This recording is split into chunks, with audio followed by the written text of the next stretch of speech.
Well, today I'm going to talk about creating an environment to help you win. And so we're going to talk about just some things. I'm going to talk about why I think it's so very important. I'm going to talk about how I kind of go about it, how I think about it. And then I'm going to give you some things to try to convince you, if you don't already think it's important, I'm going to try to convince you that you should think that it's important too. So I did not grow up in Las Vegas. That's the one thing that Matt got wrong. I grew up in Virginia Beach. I'm a pastor at Real Life Christian Church. I've been there for 8 years, and I've loved almost every minute of it. I love working with students, and I try really hard to make sure that our environments, our places, our small places we do small groups, our events, our Wednesday night stuff, our Sunday morning stuff is really, really important. I try to make sure that our environments communicate something. I don't always hit the nail on the head, but we try really hard. And like James said last night, like Matt said last night, I've kind of been on a journey, and this is important to me because God's kind of taught me some things throughout my life, why this is really important. When I was in high school, I started going to church when I was at the end of my sophomore year. So at the beginning of my junior year, we started a service just for students back in 1998. And it was kind of new, and not a lot of churches were doing this. And my student pastor, he saw me, and I was this scrawny, 110-pound teenager, and so introverted. Like, I was the most introverted person in my whole world. Like, I had an older brother and a twin brother. Well, I still have them. They haven't died. But I have a twin brother, and he needed to be the center of attention. And so I just kind of let him have that, and I didn't, if I was in a room with people, I was cool with just like sitting over in the corner and just being myself. So I was the most introverted person, and my youth pastor saw me. I don't know what he saw in me, but he said, "Mike, I'm going to put you in charge of the greeting team." And so I was in charge. Anytime anybody came in the door, I was supposed to say hi to them. And I'm like, look, the most introverted person that I knew. There was this girl in my high school, a cheerleader, and we had Spanish class together for 3 years. We sat next to each other for 3 years. I said one word to her on the last day of my senior year. That I didn't talk to anybody, but my youth pastor, he calls me, he says, "Mike, I need you, when we start this service, I need you to make sure that you say hi to every single person that comes in that room." It was terrifying for me. It was absolutely terrifying. It was one of the hardest things I've ever done, but man, God really grew me through that experience. The next thing that happened was when I was in college. I played basketball in college. Don't think that I'm great and fantastic. I will beat you at Papa Shot. But here's the deal. When I was in college, 13 people tried out for the basketball team. 13 people made it. Well, when I was my second senior year, I come back to school over the summer, and I go into the locker room to talk to coach, talk to the rest of the team, because we're going to play a little basketball, a little pickup game.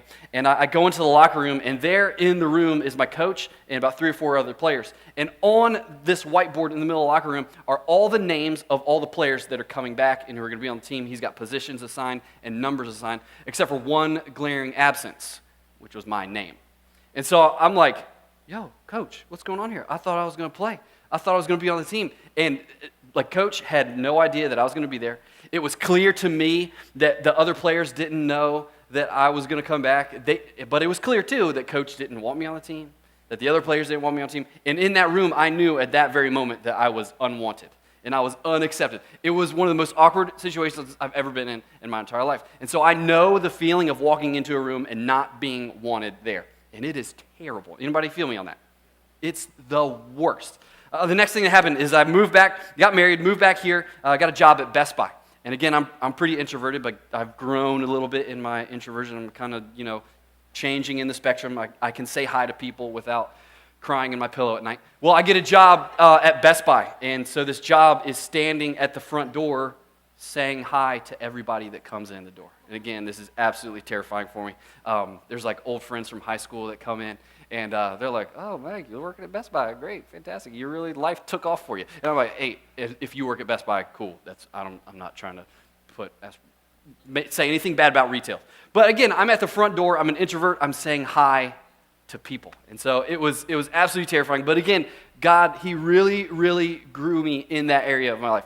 And now I take it upon myself to make sure in my environments, at the middle school small group, which I lead, at Transit, which is on Sunday mornings, at every event that we have, I take it upon myself because I know how terrible it is to feel unwanted in a room, and I know how important it is to make people feel wanted, I take it upon myself to make sure that I greet and I talk to almost every single person that I can. If I'm in the middle of a conversation, even with my wife, on a Sunday morning, and a new student comes in, I will leave her mid-sentence and go say hi to that person. That's why it's so important to me, because you guys know most of the statistics, right? Within about a minute, someone decides by the time they walk in the door if they'll come back to your church the next week. You got like a minute, tops, before someone decides they're going to come back to your church. So if you want students, if you want children, if you want parents to come back to your church, you better make it important that you say hi to people and that you greet people and that you create an environment to help you win.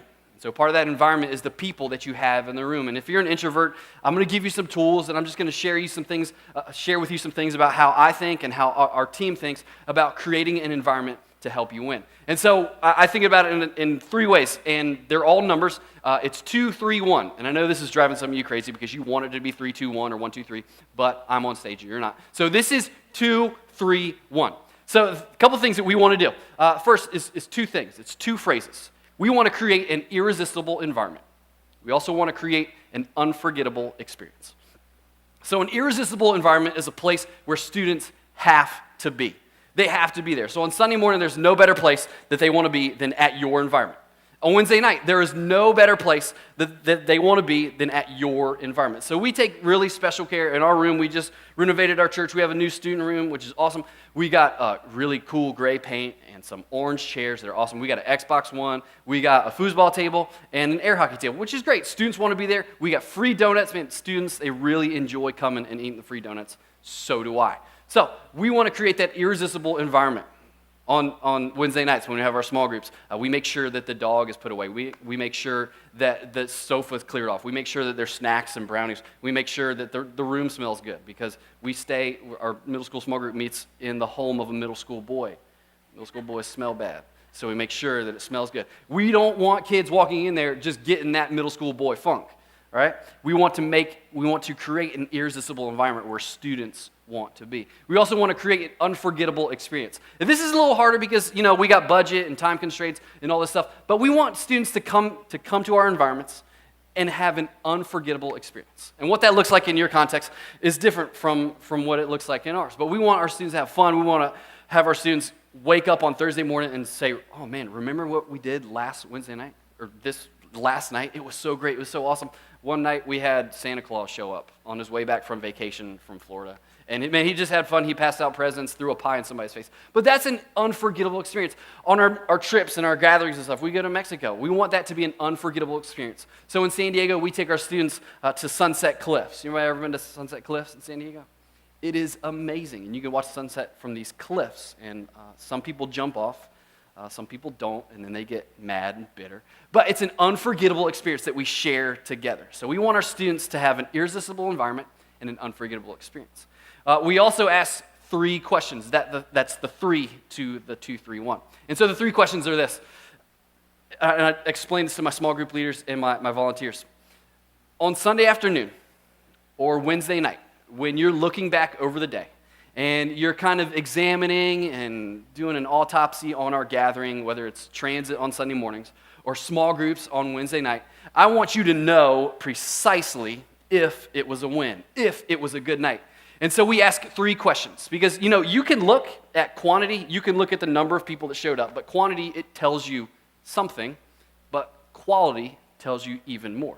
Did you have a quality gathering? Did things go the way you wanted them to go? And so we ask 3 questions. Again, on Wednesday night, when your head hits the pillow, if you can answer yes to 2, 1, 2, or even 3 of these questions, you know it was a good night. And so the 3 questions are this. Was it fun? So we ask ourselves, was it fun? Did students have fun? Did students laugh? Did they smile? Did they have a good time? Because everybody wants to have fun. And fun over time equals connections. The more fun that you have with the people around you, the more fun that you're going to have. Any science nerds in here? Cool. So when people have fun together and when they laugh and they smile, your brain releases this chemical called dopamine.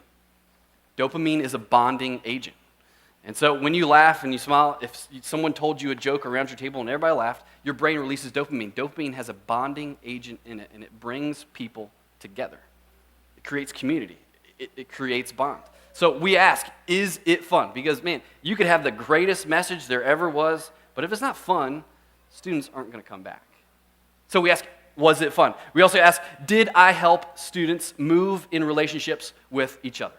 Did I help students move in relationships with each other? So we ask, man, was there a handshake? Was there a high five? Was there a fist bump? Was there an introduction? Did I introduce someone to somebody else? Did a student from the same school meet each other after they hadn't known each other for their entire lives? Did students move in relationships? Were their phone numbers exchanged? Were their Twitter handles exchanged? Did someone get a new follow on Instagram because they showed up to our environment? We think that that's a win when students build relationships with each other. And also, this one's a little harder to answer, but this is the third one. Did I help students move in their relationship with Jesus? And so that's a little tougher to gauge. It's a little tougher to measure. But we asked, did I help students move in their relationship with Jesus? And so move is the key word, because you know that each student starts at a different spot. Each student, your students come in, some of them have been students in your environment for years. Some of them have been students in your church for years, and their grandparents came, their parents came, and now they're there, and just going to church is the thing that they do. But some of your students have never been to your environment. Some of them have been there for 4 weeks, but you do know that some students have been there for years, but they've never grown in their faith. Some students come for the first time, and they take amazing leaps in their faith. But what we ask is, did I help students move in their relationship with Jesus? And again, that's a little harder to answer. So we want to know, did someone decide to start following Jesus? Did someone decide to be generous? Did someone decide that they are going to honor their mother and father? Did someone take a Bible home? Did someone bring a friend? Because we take that as an indication that people enjoy being there and they want to evangelize their friends. And so we ask those kind of questions. Did we see kids move in relationship with Jesus? So that's really important. And then, so we talk about the two phrases, the three questions, and then the one word. And the one word I'm going to share with you, it's an acronym, and it's the acronym FROM. And if any of you introverts out here? A few of us, cool. My whole team's a bunch of introverts. That's why they're sitting together. So I beg you to go talk to them later. Here's the thing, and here's how this acronym has helped me. The acronym FROM is a way that you can go talk to people. So if you're an introvert and you see someone walk into the room, a student walk into the room, and you want to go have a conversation with them, but you're not really sure how to do it, this is the acronym to use. Any single guys, if you're out at the restaurant and you see a pretty lady walk in and you want to have a conversation with her, this is a tip for you too. So this is just some words that you can use to have a conversation with basically anybody, but especially teenagers. Because you know if you get a teenager talking about themselves, they are never going to shut up. Okay? So the first one is family. So you're going to ask questions about their family. Hey, what kind of family do you have? Do you have any brothers and sisters? Are they older or are they younger? Are you the middle kid? Do you have a twin brother? Do you like being the middle, the oldest, the youngest? If they're the oldest, you say, do you ever have to watch your kids? Do you ever, not your kids, do you ever have to watch your younger siblings? Do you ever have to hang out with them? Do you enjoy that? So you ask questions about their family. Things like, are you from around here? How long have you lived in Virginia Beach? Then you can move on to relationships. And so relationships is kind of like, do you have a best friend here? Do you have a best friend at all? Tell me about your best friend. What do you like about them? Do you know anybody here? It's a way that you can introduce other people it's a way you can introduce students to other people. So you ask questions about their relationships. Do you have a boyfriend or a girlfriend? How did you meet? What do you do? What do you talk about? You can talk about occupation. Now, for a lot of us, especially middle schoolers and younger high school kids, they're not going to have an occupation just yet. But you can talk about school, because that's where they spend most of their time. So you can talk about things, where do you go to school? What grade are you in? Do you like it? Who's your favorite teacher? Are you in any clubs? Do you play any sports? Why don't you like your teacher? Stuff like that. You talk about occupation. Talk about school. If they do work, where do you work? How long have you worked there? Do you enjoy it? Do you like it? Can I get a discount where you work? You use those things to your advantage. Then you talk about memories. And memories is pretty important. Memories is pretty tough because you have to pay attention to the things that precede it. So you talk about their memories. Again, what do you remember most about elementary school? Do you have something that you really like? What's a memory that you share with your family that you really enjoy? You talk about the memories that they have. Or you can talk about the recent past. What did you do this weekend? What did you do last night? Have you seen that movie that everybody is talking about? So you talk about family, relationships, occupation, and memories. And that's one word that you can use to walk across the room and have a conversation with somebody. And I'll tell you why this is so important to me. Because in my life, I told you that story, that I know what it's like to be in an environment where I wasn't wanted. I know what it's like to sit at the lunch table by myself. I know what it's like to be in a place where I'm not connected to anybody. Did you guys see the story about the Florida State football player this week, Travis Rudolph? Well, if you haven't seen it, if you haven't heard it, I'm just going to tell you about it. Travis Rudolph is a wide receiver for the Florida State Seminoles. And the Florida State Seminoles, part of their team went to visit this middle school in Tallahassee. And Travis Rudolph was in the cafeteria. He got his food, and he saw this young man named Bo. Now, Bo has autism. And Bo generally sits by himself every day in the lunchroom. Well, Travis Rudolph took it upon himself to go and sit with Bo across on the table. And someone at the school, one of the teachers, saw this, snapped a picture of it, and sent the picture to Bo's mom.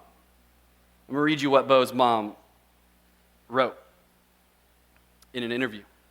She said, "Now that I have a child starting middle school, I have feelings of anxiety for him, and they can be overwhelming if I let them. Sometimes I'm grateful for his autism. That may sound like a terrible thing to say, but in some ways I hope it shields him. He doesn't seem to notice when people stare at him when he flaps his hands. He doesn't seem to notice that he doesn't get invited to birthday parties anymore, and he doesn't seem to mind if he eats lunch alone. It's one of my daily questions for him. Was there a time today you felt sad? Who did you eat lunch with today? Sometimes the answer is a classmate, but most days it's nobody. Those are the days I feel sad for him, but he doesn't seem to mind. He's a super sweet child who always has a smile and hug for everyone he meets. A friend of mine sent this beautiful picture to me today, and when I saw it with the caption, 'Travis Rudolph is eating lunch with your son,' I replied, 'Who's that?' He said, 'FSU football player.' Then I had tears streaming down my face.